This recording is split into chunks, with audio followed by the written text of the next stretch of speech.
So on this week's episode of Be More Super, the podcast, I'm so excited because straight from the bridge of the Discovery, we've got the communications officer, Lieutenant Christopher. It's a wonderful Orville Cummings. Orville, welcome to the show, sir. Thank you for having me. Glad to be here. Do you know what? Really excited, really loving season 5. I cannot believe it's the last season. And I know. It's just, it should be going on forever. I mean, before obviously we jump into this awesome show, I want to find out more about you as a performer, you as a person. So I've got my questions here. So how did this crazy journey start for you? Why acting and why not a normal 9-to-5 job? Oh wow, that's a really good question. I've gotten that question many times. Phrased in that way, why not a regular, normal, everyday job?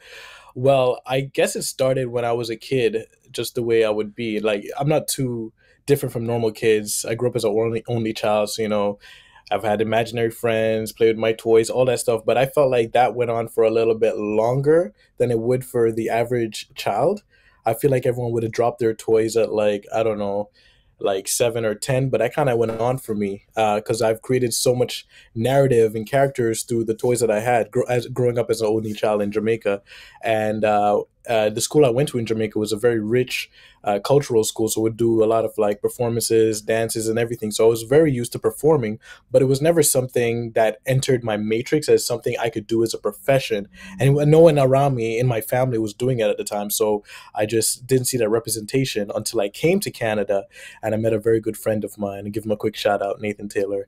And we met in a drama class, and he's just like, "Yeah, I want to be an actor." And I'm like, "What do you can just do that? They don't just call you and say you're the actor now? You could just choose to do it?" So ever since then, I've been like really interested in that world, and I've been wanting to do other different jobs. I wanted to be a therapist. I wanted to be an archaeologist. I wanted to be a video game designer, a graphic designer. I've wanted to be many different things. And one of the greatest things about acting that I find, two things. One is that it's one of the most ultimate form of expression, and it's allowed me to understand myself and humanity as a whole. And I really like that. And that's something I liked about psychology. But on the other end, it allows me to live multiple lives in one. And I'm just like, oh, so instead of choosing one career path, I could do all of them, pick up the character and let it go. And there's literally no limit to it. I can be in space, who doesn't want to be in space? Flying through the galaxies, discovering new aliens and everything. And I get to do that as an actor, So, and the imagination is powerful. So you don't need to really be in space. You don't really need to be James Bond for you to be like immersed in that world and feel and have that experience. So acting is like the ultimate form of expression. And that's why I'm in this industry, really. And it's the magic of storytelling because, you could be anyone that you want to be. You could be a doctor, you could be a spaceman.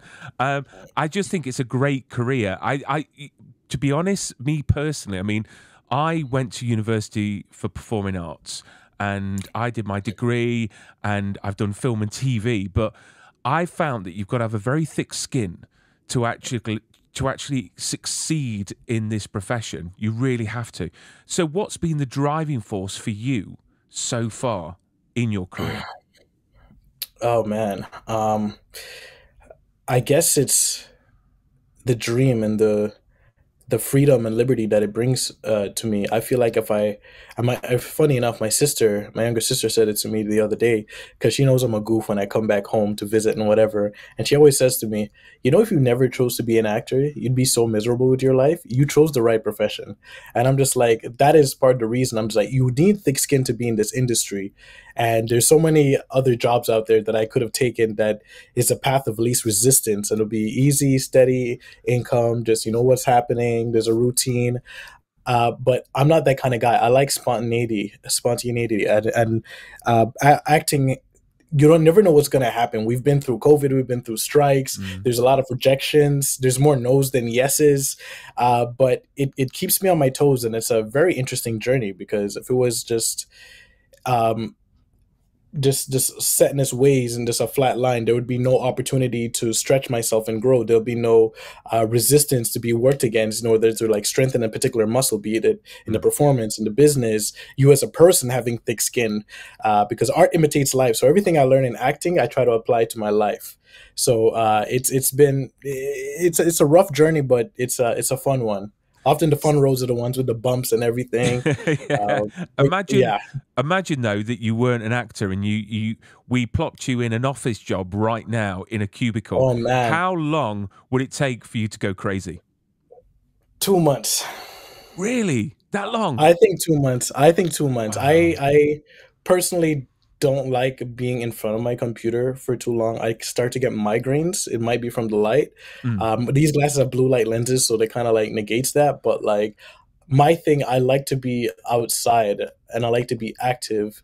So a office job would ruin that for me, and I just don't like sitting down for extended periods of time.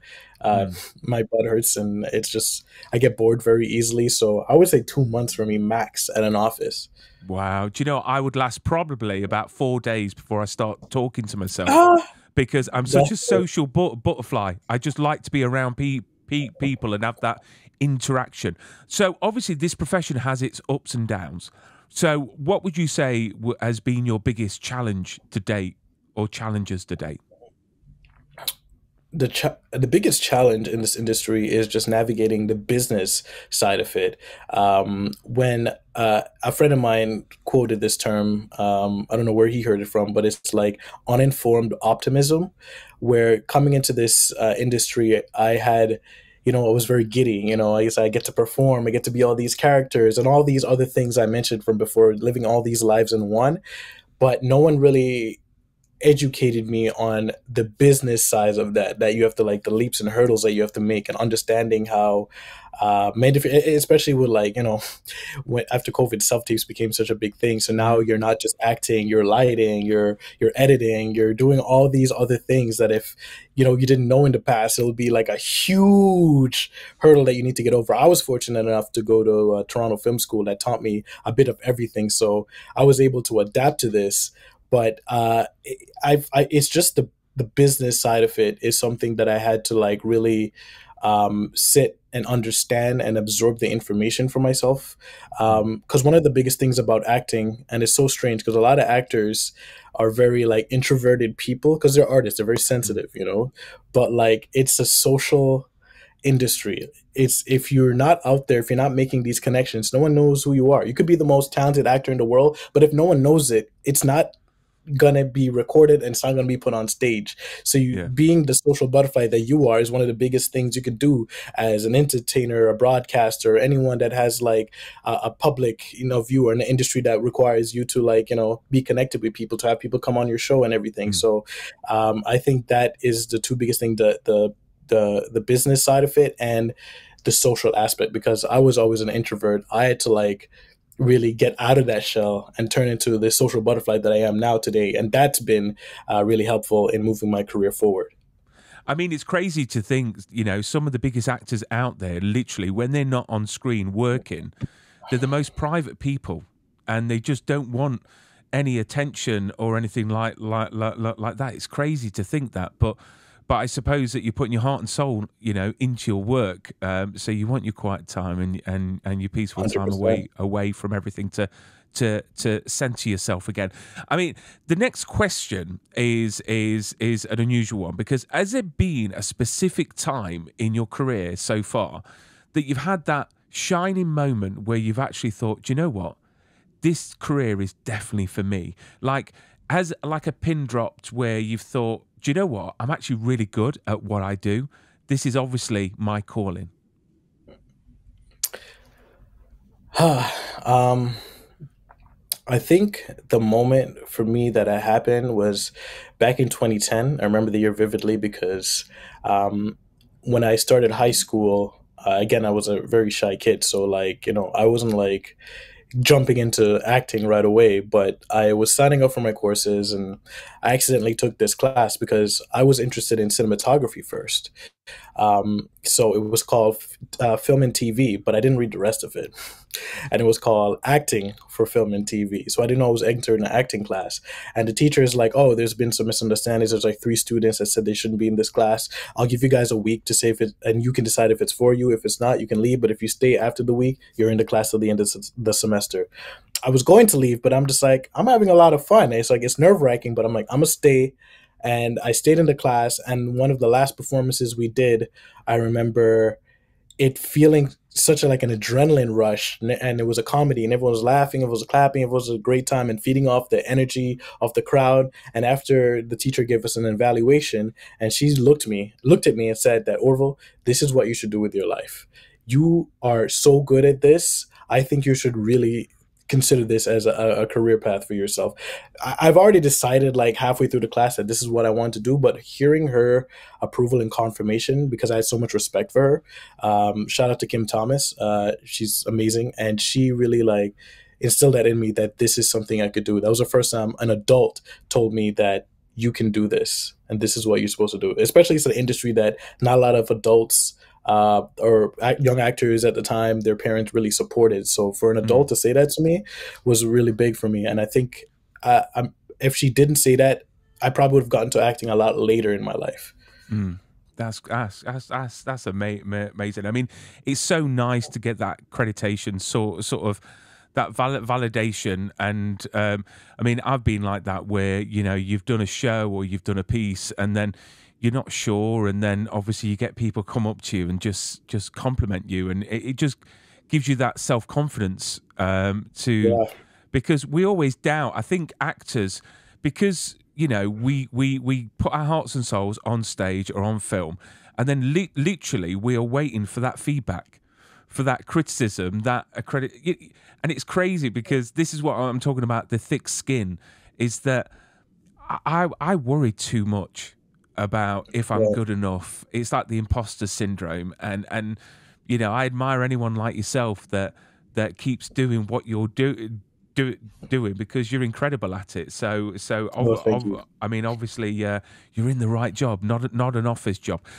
So I ask Yeah. all my guests about their career plan because when you started out and you decided to take this path as an actor, did you have a goal in place? Did you have like sort of that mood board, as they say, Mm, of the people that you wanted to work with, the directors, the type of films that you wanted to do in TV?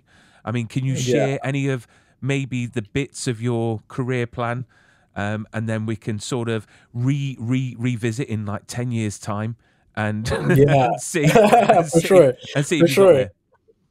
For sure. I think when I was a lot younger, my career plan was more about the art and just becoming good, like really good.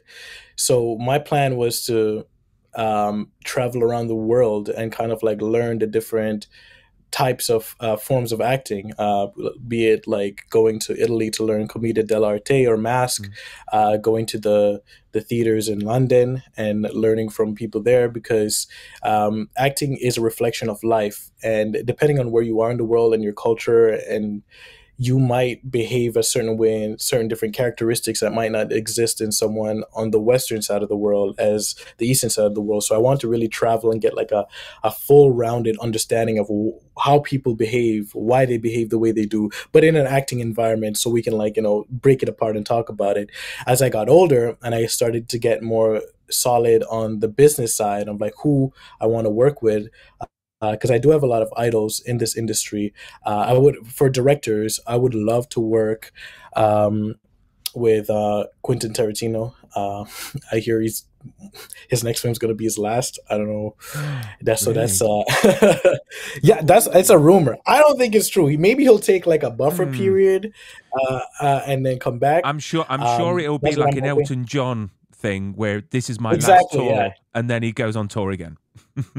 Exactly. Just build that momentum again. Mm, Edgar Wright. I love mm, Edgar Wright's film. I love the way he does his transition, his storytelling, his comedy, and I really want to be a part of that. And actors I would love to work with. Mahershala Ali, I would love to work with Mahershala Ali. mm. Oh man, if I get the opportunity, that'd be crazy. He's one of my all-time favorite actors. Um, And yeah, I have a lot of other people I want to work with, but uh, I just want to work with people who are now. I just want to work with people who are passionate and who Mm, care, like truly care. You could tell when someone is there just to be an actor, and you could tell when someone's invested in the whole production of things and how things are going. And those are the people I like working with. mm, No disrespect to the people who just show up and just do their job, but like I love working with people who are passionate. And I've worked with some passionate people on the show. Soniqua and oh, David Ajala. Like my favorite thing to do is watch David Ajala before the camera starts rolling, because this his journey into getting into a character to get himself to whatever emotional state is so fascinating. Like you can see how well trained he was and mm. how disciplined he is in his craft, and that's something I really admire. So I'm already working, have what I want, which is working with passionate people. There you go. So I mean, for me, you know, I've always admired Denzel Washington. I just think that mhm. he's got like the Midas touch. Anything that he's in, it's just magical. It really, really, really is. And then it was quite refreshing when you said that you want to visit all the countries. And then when you were talking about that, I was just thinking in my head, like a chef, the greatest chefs Yes, in the world visit different countries to learn the different, you know, foods. And yep. there you go. So you know, being an actor, I suppose, isn't as far from being a chef. You know, Not at all. I is wanted there to be is. a chef at one point too, Oh, so there you go. Well, you could do it at the same time. Travel, I could learn the do it at the food. same time. Is a good backup plan. So let's talk about Star Trek Discovery. So we're in season 5, the final season. Boo. And for all Yeah. the viewers under the rocks that haven't seen the show, and it's crazy if they haven't, because I'm sure they have, but could you explain to us your character, who you play on the show? Right. I love saying my character's name because I remember when we would do the table reads and I saw it written out, I was just like, "Whoa!" It's because in the show it's just Lieutenant Christopher, but Yeah. on paper it's Communications Officer Lieutenant William Christopher, and I'm like, "Wow, that's very very posh, very proper." And I work on the bridge. Of the USS Discovery, and I work with Soniqua and the rest of the bridge crew, and it's oh man, as I'm talking about it, all these memories just keep coming up from season 4, because when I first stepped on it, I had no idea what this entailed. I thought, we're just like doing support, but I was like, no, no, our ship is constantly in the action, in the line of fire. So every time on the bridge, I'm like, it's do or die. This is not no typical just come up and relay some information. I'm like, every time we're in a situation where we probably couldn't make it back. And Do you I know think what? I that was trying to find a picture of you looking relaxed, enjoying your job, and I couldn't find one because every single picture, like for example, it's there, stress. Look at do you that. know what I It's mean? It's stress. like, what's Yeah, going on? So, it's yeah. stress. Yeah, but I love it. I love the feeling of being on the bridge, because when that's what makes it exciting, right? As it makes for exciting television, and it makes for exciting performance. I think. So I it's mean, again. what is it about playing the communications officer that you enjoy the most? Because the one thing I like about this show is that yeah, you've got the main characters like Sonequa and Wilson Cruz and Doug Jones, but there's no small characters. What I like is that we get to know every single bridge crew. Mhm. I really think it's incredible writing, and you have some awesome moments as well, you know, on the bridge. So what is it about the character that you enjoyed the most? What I enjoyed most about the character, aside from those do or die missions, is the fact that is when we come together to like solve a problem that requires us to put our brains together. It's like everyone has a different perspective on how the problem should be solved, and my character really thinks in like what is related to like sound waves, communication, and everything. If you remember back in season 4 when we are trying to fight the 10C, aka the World Eaters. we had some interesting theories about how we should communicate with them, and I feel like my character played a very pivotal role in that because my main job is communication, and I don't Mm. think it starts and ends with just relaying information between the headquarters and the bridge and the lower decks. It goes beyond that. So to be able to showcase that was really important for me. And it's funny because David Thomason is a really good friend of mine, on and off the show, and we always joke that I'm the only one that kind of like fully understands him. I mean, he speaks English on this on the show, but like we have like a very special type of way we communicate with each other, like on and off screen, the looks we give and everything. So I feel like I like to like interject that into my like character. It's just like I am the open line and I have connections with everyone on and off the ship, lower decks and everything. So I kind of feel like I forgot the AI's name of the ship, but I kind of feel like I'm sort of that kind of character. Mm. I mean, the communications officer role in Star Trek has always been one of the most important. And when you look at, Yes. people like Nichelle Nichols, Mhm. Lieutenant Uhura, which can I just say is one of the most. She was the most beautiful person, in person. I went shoe shopping with her for the Oh, day. really? Yeah, she Oh, came over for a signing in a place called Blue Water, which was a big shopping centre near London. yeah. And by like sort of midday, there was no one else there. So she went, do you want to take me shoe shopping? And I said, well, as long as you're paying. I mean, you know what I mean? I don't know how expensive her tastes are, but we went out, we went shoe shopping, went for a drink. She told me so many amazing stories Wow. about being on the show, and she was just amazing.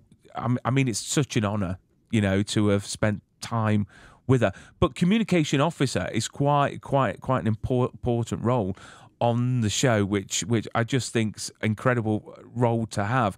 I mean, I don't know if this is right, but I heard that the character that you play on the show wasn't originally going to be your character. That when you went for That's the correct. audition process, it was for a different character. So how did that all, you know, happen? Because did you go for the other character and then they just decided, wait a second, it'll be perfect for the one that you play now? Yes, I feel like that is what happened. The original character I was supposed to go out for, I always butcher his name. I don't know if it's you say it phonetically, but it's written this way, and his name's like Gorev. He's a warthog alien. I forgot he's in season 4 because a friend of mine, Adrian Walters, got that role, and I remember when I originally auditioned for the role, you couldn't tell what your role would be because the scripts are super secret. They're just like these scripts are just for the audition specifically, so no one can understand what I because no one's supposed to know what show you're going out for. But Mm. when I get auditions, I do a deep dive as to what I'm auditioning for. So when I found out it was Star Trek, I'm like, oh snap!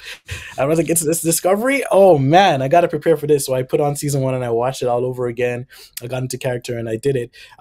My only hint as to what my character would be is in the breakdown. It said it must be okay with prosthetics. I didn't really have any allergies at the time, so I'm like, oh cool, I'm gonna be an alien. So I did that audition, went really well. Within a week, my agent sent me another audition, and I'm like, huh? I guess I didn't get that one, but I'll do this one. But she's like, hey, you're still being considered for the other role. They just want you to read for this just to see where they could place you. I'm like, all right, cool. And then I did that role, and it seemed more like a human role because um, and when I did that role, a week or so goes by, and they said, "We actually want you for the second role you read for. Do you accept the role?" And I'm just like, "Yeah, 100%, of course. What do you mean?" Yeah, Uh, you're not going to say no. Do you know what I mean? I'm not I'll gonna think say about it. You know what I mean? I'm not gonna say no, and I'm so glad this is the role. It was like divine intervention that this is the role that came through because this role was originally supposed to be for 3 episodes in season 4, and then it grew to 8, and then it just kept growing. The role just kept expanding, becoming bigger and bigger. And I'm like, oh wow, It's amazing. So I'm glad the way it happened. I know it's pretty sad that it's ending at season 5 because Mhm. technically the show could go on forever. The way it's set up and the way it's written, it could just keep going on till the end of time, till they just run out of ideas. But in the universe, there are no ideas that have been done already. So, but I really enjoyed the time I had with Discovery, and I'm super grateful for the time that I was given with it, and that my role grew into something big to fill it until the end. So, super grateful for that. And it should go on forever. I mean, literally, watching this Yes. show, it is like a mini movie every single, Yeah, it is. episode. I mean, the quality that goes into it. So you get the role, Yeah. and you go down. I presume you get your wardrobe fitting. What Yes. was that like putting on that Oh man. uniform for the first time? Whoa, the wardrobe thing. Oh, okay. Let me break it down to tiny little pieces because I went through a lot of waves of emotions. The first emotion was just like, "Ah, this is so cool!" Because I got started to the wardrobe department, and you got all these posters of all the suit designs and the 3D models of all the characters. They have the alien prosthetics, and I'm a bad kid growing up, so like if I see something that looks like an interesting texture, I'm gonna touch it. So I'm like playing with all the prosthetics and stuff. I'm like, no one's stopping me, so I can keep doing it. And then the next thing was just like they're like, okay, you need to change it to the undergarments before we put on the suit. And that's when I'm like, oh, what is this? This is the only thing I don't like about the suit. This is the only thing. And I've said this on another podcast before, is that I'm in like a onesie tights and like a very, very small Speedo type underwear. So the entire time you're just really uncomfortable, other than you feel naked but not naked at the same time. But when you put on the suit, it's a whole different feeling. I feel like a Power Ranger or like, a army corporal, because once it's zipped up, it really conforms and fits to your body, just the material they use, and it really like strains you up. So it's like when you put on the suit, it's go time. It's one of those things. So that was like a very, very cool moment. And I've done a lot of fittings because my body at the time was really fluctuating. I would like gain weight, gain muscle, lose it, gain it. So I did a lot of different fittings, and every single fitting was equally as exciting as the last one. I mean, I presume you were under, a very good NDA during this whole entire time.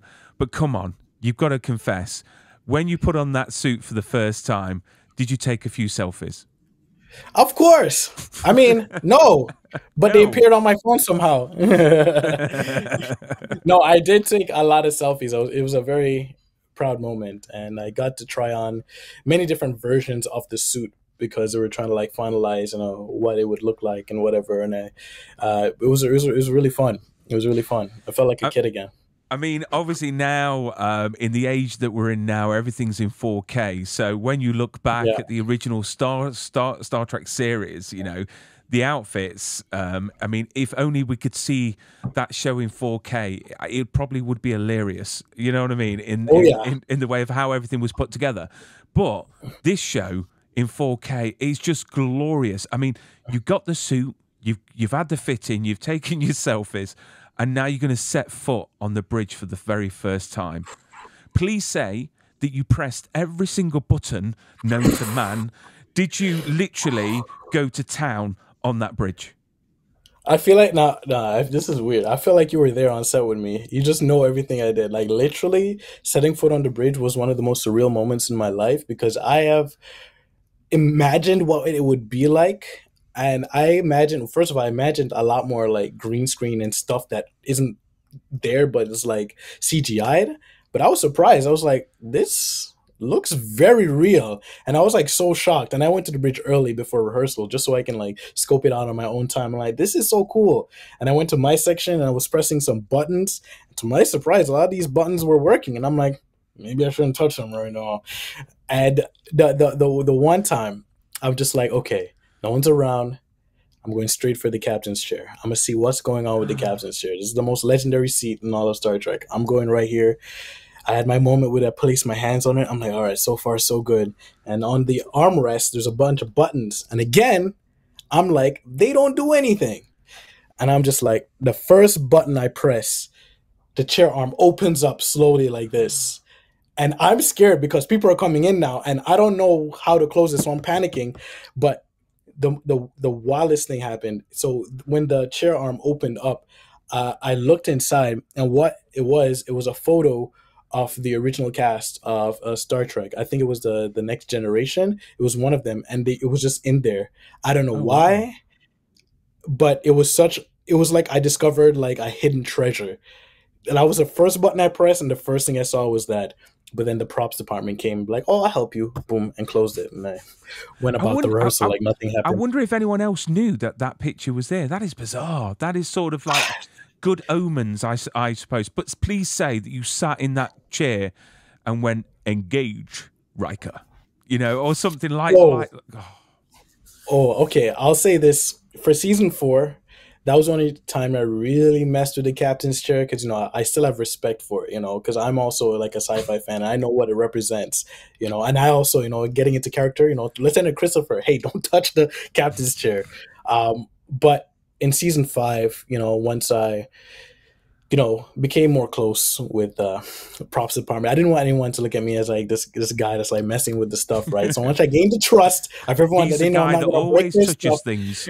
Exactly. So once I gained the trust and everyone knows that this is the way I am and I'm not here to like mess anything up, I started becoming more comfortable interacting with the captain's chair. So much so that in between takes, when Sneeko would go back, do a rehearsal, talk to the director, I was sitting in the chair and I'm like, Lieutenant Reese, weapons at max, and I would just like fire, and everyone would have their own fun time with it, playing captain and whatever. So that was like a little nice little like break time we had in between takes of just like someone sitting in the captain's chair calling an order.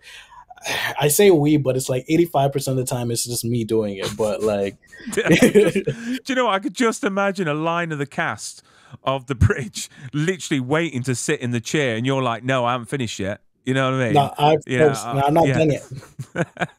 That is awesome. But that just shows what an impact Star Trek has had on the world, because literally it's been going on for decades, like half Oh yeah. a century, and it's still going strong with the rumors of the new Star Trek movie coming out or being made. Mm-hmm. But if I was on Discovery, the last place that I would want to be cast is the bridge, because it's always kicking off.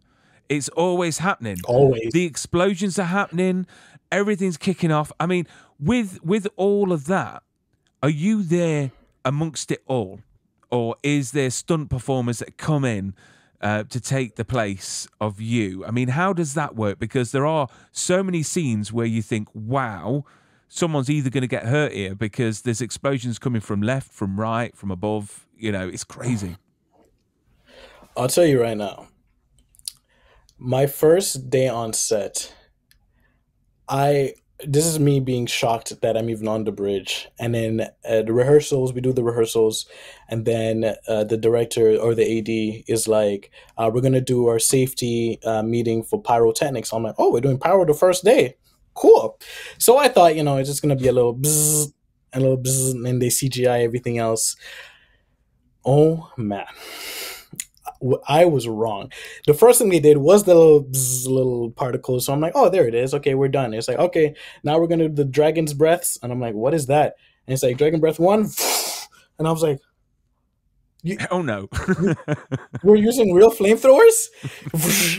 And then the guy comes over to my station, in the communication station, and he's like, can we get one on number 3? And I'm like, number 3 is right next to me.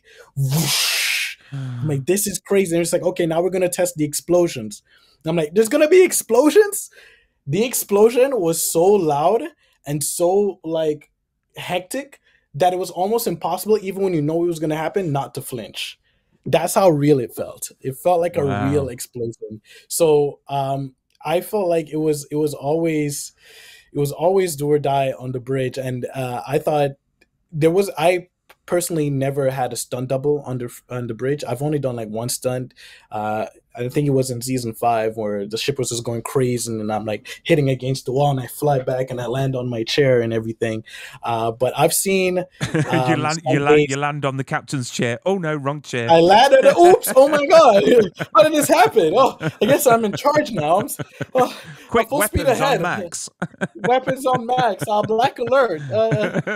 Exactly.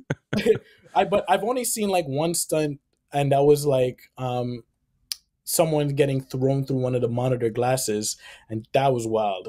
Shout out to that stunt actor, because Mm. I don't know if I would be able to do that. I always want to do my own stunts, but I was like, that's wild. But like the explosions were always something that was really fun. Flames, a feet away from me, like a foot away from me, we could feel all the heat, the sparks coming down, the smoke, the explosion. It really gets to immerse. So like I love stuff like that. Like when I'm in the acting, I want all of it. I want all the experience. The more experience you can give me, keep giving me. Keep giving, splash Yes, me. of If course. there's water coming in from somewhere and we're flooding, yo, throw water on me.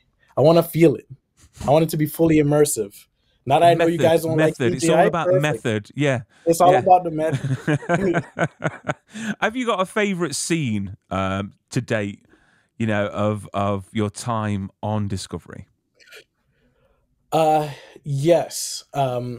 This scene, I love it because of how it made me feel, and it was the climax of season 4 when we entered the 10C planet. It was the first time I've ever worked on an AR wall. I've only heard rumors of this like legendary AR wall from The Mandalorian, and Mm, just like, no, we're doing an AR wall, and I was like, what? This is gonna be crazy, and I was shocked when I went to the studio. It's just thousands of monitors around you, and the set design was so beautiful and so amazing. And when they switched on the monitors, it really like, talk about immersion. I literally felt like we were on a floating rock in the 10C planet, so much so that I remember it was 2 or 3 cast members had vertigo. Like they were feeling kind of like really? sick to motion sickness, because the illusion of it makes you really feel like the ground is moving, and that was such a trippy day for everyone. uh and it was one of my favorite scenes, also because we're making contact with this alien species that's supposed to be the most dangerous in the universe, eating and destroying planets. So it was very tense, and it was the one time, I think, yes, it was the one time every single person was on character. Talking all the bridge crew, the science, uh, we got engineering there, we got everyone there, nursing there, and it was like a huge thing of us coming together to represent the whole Federation, to communicate and negotiate with this being, to like, stop destroying our planets, and to understand them as to why they behave the way they do, and how can we work out a compromise and show them that we come in peace. So that was Mm. like a really cool scene for me. It's a great scene, and what they can do with technology now is crazy. It really, really is. I mean, Yes. um, uh, through your time on Discovery, what's been the biggest lesson that you've learned as a performer for yourself Mm. being on this show? There's 2 things I learned. One thing I learned personally, just from the experience of being there, and it's something that if any actor is watching this, um, you will experience, and it's that you belong. You belong there. Discovery was such a family oriented like set. At my first day there, I was just like, okay, I'm the new guy, and it's also COVID, so I'm like, I'm the new guy, kind of breach these groups, but at the same time, I have to be 6 feet away. But like everyone was so welcoming and so friendly, and it was at the time the biggest production I've been on, and uh, for if that had happened to me like 5 years prior to that, I probably wouldn't have been felt ready as an actor, and I probably would have been Mm, nervous. But because I've worked so hard, and this was just the reward I get for working so hard, I truly felt like I belong. Going back to what we're talking about, feeling that like um, that approval, and that was like the physical approval, and it was more of a personal one, because it wasn't someone telling me I belong. It was just the feeling coming from mm, within me that I belong here and I deserve to be here. So that was a very special moment for me. And the other thing I learned as a performer was from Saniqua, because in my group of friends, they're all actors, and we're all on this journey, and we all want to take our careers to the highest it could possibly go, which means we would have to be leading men and women of either a film, TV, or theater production. Um, and but we say we want to be leads of these productions, but I never truly understood what that meant.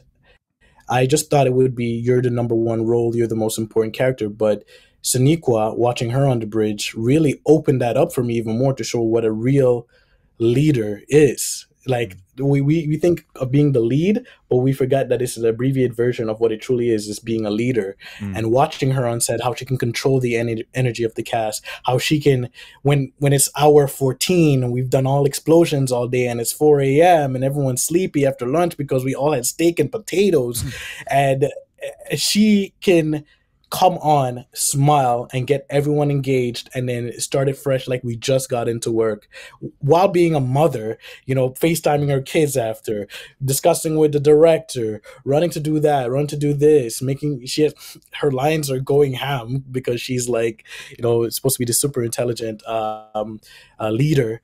So memorizing all those lines and doing all these things and managing it with a smile on her face is really inspiring to me. And I'm just like, that's what it takes to become a lead. And that inspired me in my real life because for fun, I like to do workout groups at a park. So I started doing that and having outdoor workout classes to put myself in that leadership position.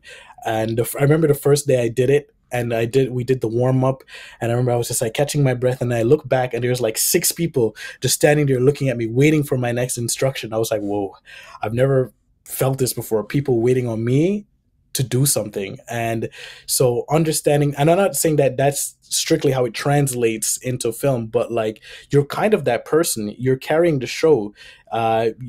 You want to be inspiring to the people around you. You want to uplift the energy of the cast and the crew when everyone's feeling down. You're the leader you're one of the many leaders, heads of this production. You were the director, the producers. So being a part of that and understanding how that works was something I really got like a front seat masterclass of watching Sonequa. And it sounds like you're carrying that captain's chair with you when you're doing your workout sessions. Yes. You may not have it physically, but obviously you've got it with you. And then I just wanted to show this awesome picture because they've now named the stage at Pinewood the Star Trek stage. Am I right in saying that from now on that stage is going to be called that forever? Yes. The one thing with Star Trek, even though this show didn't go on forever, just Star Trek alone as a whole, I don't think it's going to end. No. It maybe 50 years from now it'll have another hiatus, but I don't think it'll ever end. And they're always creating new shows, new content. They got their spin-offs, Lower Decks. They got Strange New Worlds. They got the Section 31 movie, and they got another show they're working on, but I'm not going to say it. I don't know if it's part of my NDA, but I'm just in case. You're going to get someone kicking your door in behind you. Do you know what I mean? It's like, I didn't say anything. It's like CBS Wade, Paramount Wade, guys. I was just it's a normal conversation. Wait. Well, hopefully, fingers crossed, we see your character again, in potentially other spin-off series that you may not be able to talk about. But talking about franchises, Star Trek, like Star Wars, have got a massive fan base. And these fans can be quite particular and passionate and devoted. So have you got any examples of any fan encounters? Because I'm sure that you've had quite a few, either through social media or in person. Is there any that will remain with you forever? 2 in particular. One was one day I came home and there was this package for me. I normally keep track of my packages. I'm like, I don't know everything on Amazon. Yeah, and I'm just like, why does it say my name on it? And I was like, okay. So I took it inside. I'm like, I'm gonna open it. I remember opening it, and then I took out the first piece of paper because I'm like, oh, this is high quality. I'm just like, oh, it's me. So I've already like freaked out, but it's me in my Star Trek uniform. So I'm like, okay. Maybe it's the production sending me the BTS photo. I'm like, they could have just emailed it to me, but hey, you want to send it to physical and be old school with it? I'll take it. And then inside of that same package was a letter, and it was from a fan. And it was a very heartwarming letter because, one, it was my first fan mail of the show, and also it was from someone that was passionate, not just about the show, but what he was passionate about was aviation. And he was also a part of like a bridge crew of his own, Mm. and he was starting school for the military.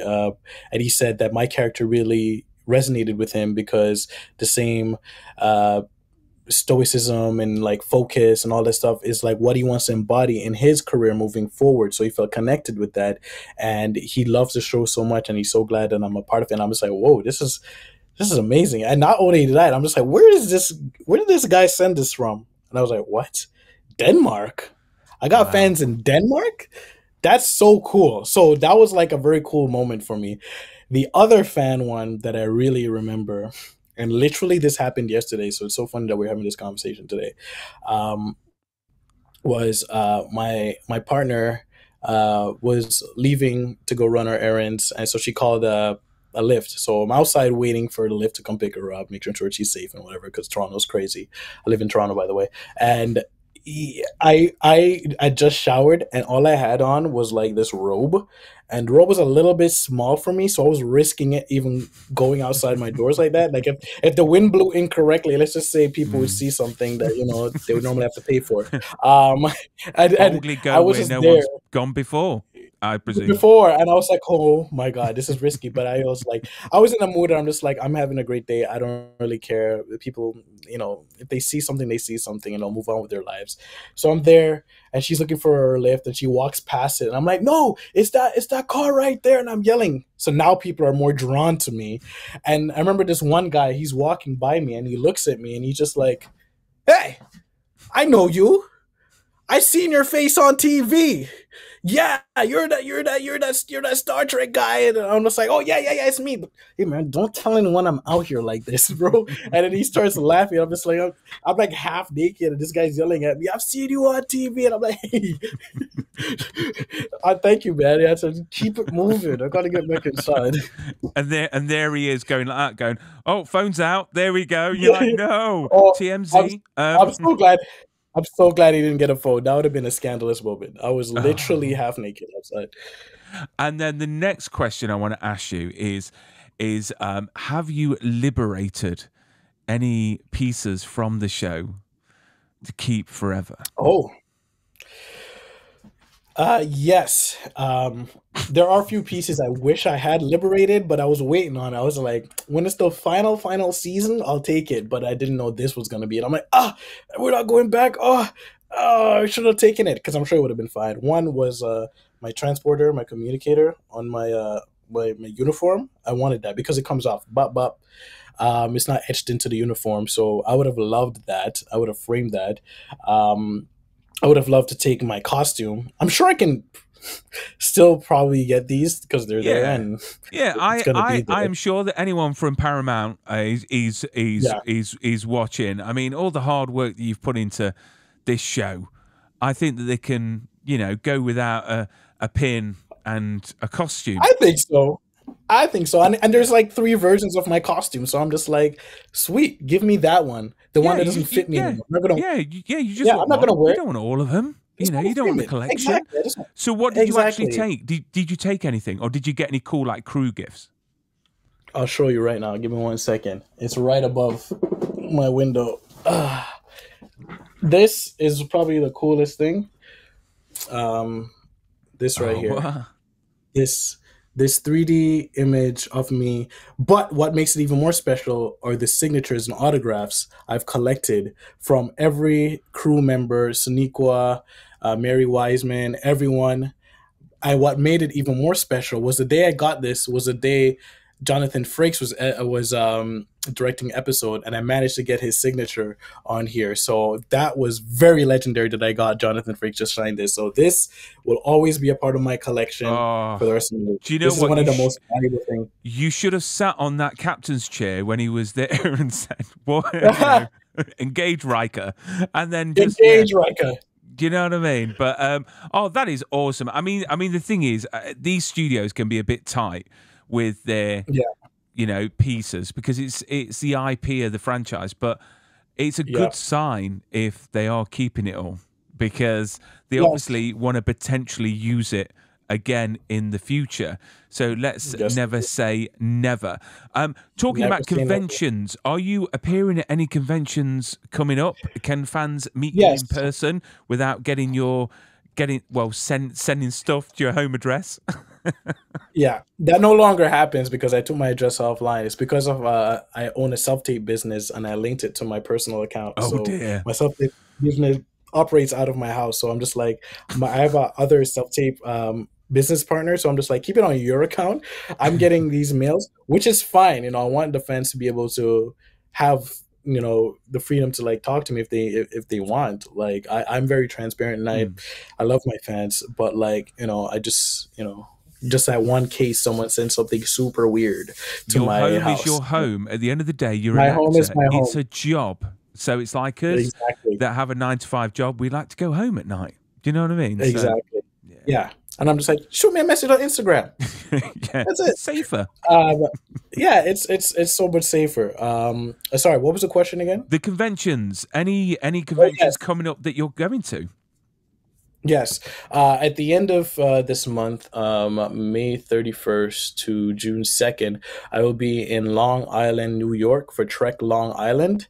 It's the first of many conventions that I will be making my appearance at, but that is the latest convention. I'm hoping to also make an appearance at the convention in Germany because I've never been. I always want to go. And I hear I hear the German fans are very, very passionate and very committed. So I want to see what that's about for real. Because I'm really good friends with the voiceover actor that dubs my voice in Germany. And he just connected me online and we talk to each other via Google Translate. But he's so cool, and I would love to go over there, get a photo op with him, and just like experience the conventions in Germany because I hear they're Do you know amazing. what? We forget that literally in all these different countries, you'll have another actor doing your voice. Yeah, So does yeah, does his voice sort of sound like yours, or is it? not at all. Oh dear, Not at all. I would love to It's hear it's a he copy doesn't of that. he doesn't sound like me, first of all, and but it he's great at his job because he's doing a really good job of like you know acting, but like the voices are very different. Could I have that voice if no one knew me and I was just German? No, no, but because I watched it, I listened to it, and I'm like, this is so strange. What? But again, he's doing such a good job that after the first 5 minutes of watching it, and my brain just got over, I'm just like, okay, yeah, this is cool. Yeah, Do he you know does a what? I great need to job. It's get not like a copy of it. I need what. to listen to it because I always find it funny because knowing the voices is like there's an actor called Idris Elba, and he Oh did yes. a show called Space Precinct many Oh years ago, like in the 90s. And his American accent was awful when he started his career. It's got a lot better since. And yeah. yeah, he was in that show and he pops up in like a space helmet and he delivers a pizza. I know it's really weird, but then he opens his mouth and the voice that's doing the American accent is completely not suitable Oh for him, and it just makes it even funnier. So I don't know if it meant to be a comedy, but no, good for them though, because obviously these stars, these audiences around the world, you know, obviously they're not expected to all know English, so it's quite yeah, nice that it exactly. gets dubbed so everyone can enjoy it. So the Enjoy last it. Yeah. question to ask you, Orville, is what I ask all my guests: is if your life was a movie, what title would it have? A title. Oh wow, didn't see that coming. Mm. Are you gonna ask about the genre and everything? What title would it? I've never been asked this question before. I might need to go into my brain real quick. What title would it have? I guess it would be called. This is. I'm trying to think of something creative, but my brain's like, say this, and I'm just like, okay, Say I it, can't say see it. that, and there's a cool like meaning behind it, but like, let's just create a title. But I'm gonna say it anyways. I think it would be called "Becoming." There you go. Becoming. Because, yes, I'm reading a book right now, and it's all about affirming the I am. Whatever you attach your I am to is what you become, and learning that is a lot of unlearning to become something. So I would say my journey as an actor and as a person is becoming. And then when I, at the end of the movie, I am. Mm.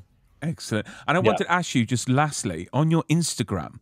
Yes. I noticed that you were doing something like here. I mean, Ah, is that like shared, or is that you? And is that something that you do on a daily basis? And what is the meaning behind it? this I'm a very spiritual person.